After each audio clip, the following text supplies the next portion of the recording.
Stroman has been everything you could possibly want. And every time he goes out and pitches like this, it's only good for the Cubs. Even if the worst case scenario happens, they're not extending him and they do the unthinkable at the trade deadline. This is still great for the Cubs. But even better is that he's got them back in this division race. Are they good enough to win the division? They might be. The way they're playing right now, yes, they would be. Stroman, 7 innings, 5 hits, 1 walk, 5 strikeouts. His ERA down to 2.28, best in the National League. That is 7 straight quality starts. Yeah, he's the best pitcher in Chicago. Yeah, hey, he's arguably the best pitcher in the National League. He's arguably the best pitcher in the majors right now. Like he's Look at Stuck. Look at Steven saying no back there. What's Dylan Cease's ERA? It's over 4. Oh, okay, so it's not as good as 2.28. 2.28. So Steven I said right now, who's the best pitcher? Anyway, no, Stroman has the results have shown that Stroman is one of the, if not best pitchers in the majors, like this season. The results, I mean, he's been everything the Cubs could have asked. And there's now he's pitching lights out at a time when the rest of the Cubs, the offense has woken up a little bit. The bullpen's pitching fine. The defense is there. But he's been doing this all year. I saved 2 starts. 2 of his 16 starts haven't been as good as the rest of them because the rest of them were all quality starts. This is exactly what the Cubs were hoping they could get, maybe even more than what they were hoping they could get when they signed him going into 2022. Now you have him pitching at a Cy Young level, and you think about that month of May and how just down of a month that was for the Cubs, but it felt like every time he went out to the mound, even during that stretch, he was the stopper. He was the guy that still was, the Cubs could lose every other game in that rotation, but when Stroman goes out there, you feel good about the Cubs having a chance to win.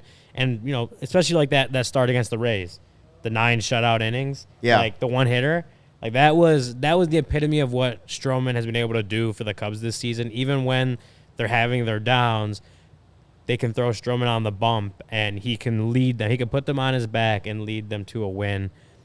That's more than the Cubs could have asked for Marcus Stroman when they signed him. He's not doing it by blowing fastballs by guys or the craziest, nastiest stuff. He's doing it by pitching like Marcus Stroman pitches. I think he had another 50-some% ground ball rate today. That's Marcus Stroman to a T, is get guys on the ground, let your defense work its magic, whether it's Dansby or Nico. Madrigal's played fine defense. Bellinger over there at first base is a good defender. Stroman does it by getting guys to hit balls on the ground, hit it at his guys, and just gets outs that way. And I know that last inning was a struggle for him to get through that 7th.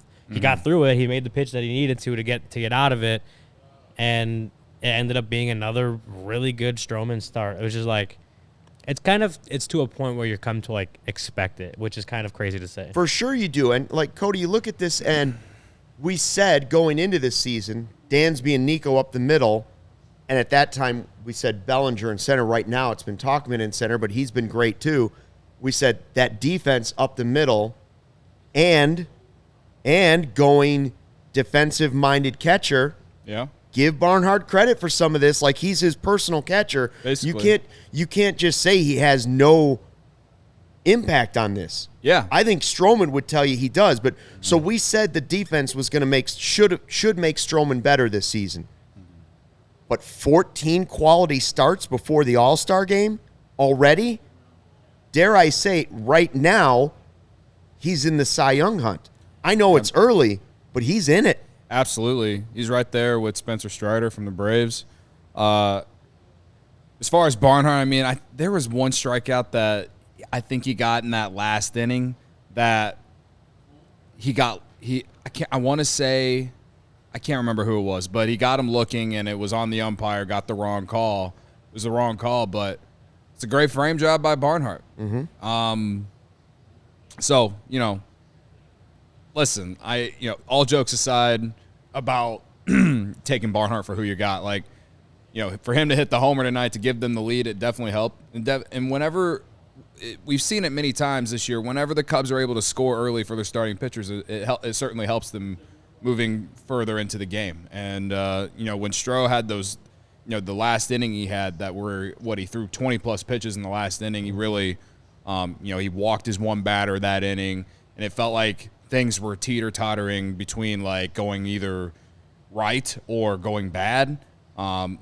I think it was Mitchell who he hit the foul ball that was inches away from being a homer. It looked like, at least. Yeah, on the left field line. Right. Like, he's just finding a way to get it done. And, all the credit to him. He's doing it in an opt-out year. Like, I read that however you want to read it, but this is what we expected from this is basically what we expected from Stroman. Maybe a little bit more than what we expected. I think that's... Yeah. He ended up having, 5 strikeouts tonight? Like, it's not like he's going out there and striking out 10 guys a game or anything, but because of how the Cubs are set up, the guy gets a lot of ground balls, and they have a really good up-the-middle defense.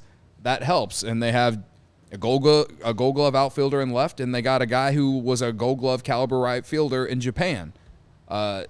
And Bellinger's been great at first. You know what I mean? I know this is probably, I think, his first or second start where Bellinger's been at first. But either way, like, they have a good defense on more days often than not. They've had some games where they've had some clunkers, and you're like, this is supposed to be a good defense. But more often than not, you see the defense show up every day for this team.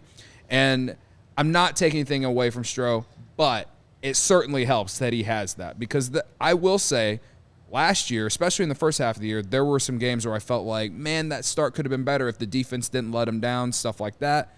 And you could have said that about a lot of guys last year. Cubs helped fix their defense a little bit, and you've seen good starting pitching this year. The starting pitching has been as consistent as anything on this team all year. So, yeah. Without Tyone having a good first half of the season. And the thing is that Tyone has the highest velocity of any of them. And with Wesneski spending time at AAA. Yeah. And then coming back, like, it's the old guys. Right. It's the OGs that are getting it done. Yeah. So, again, this was a great start for Stroh, and the Cubs needed to get this win. And after winning last night, I don't want to even say it's greedy, but I was thinking they got to sweep now, because to get the first game of the series, it would be a disappointment to not sweep, considering who they had coming up, which was tonight Stroman and Hendricks, who has been great the last 2 starts and seems to be back to his old self, right? So Stroh did not disappoint tonight. He came out and did what Cy Young caliber pitchers do. He came out in 8 innings for you, got outs, and had his pitch count low. He went 7 innings. Like, that, again, that is all that we could have – he is everything that we could have asked for this year. Everything and more, probably.